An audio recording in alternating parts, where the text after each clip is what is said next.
Ayan guys, nakakita na ba kayo ng ganyan kalaki ng pakwan?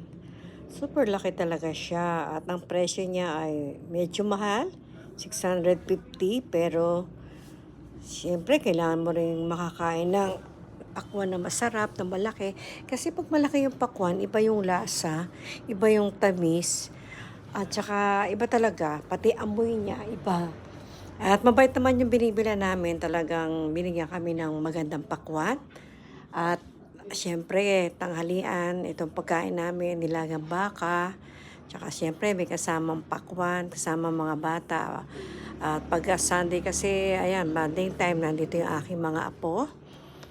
At kaya, ayan, sama-sama. Bali, ang apo ko na nandito ay,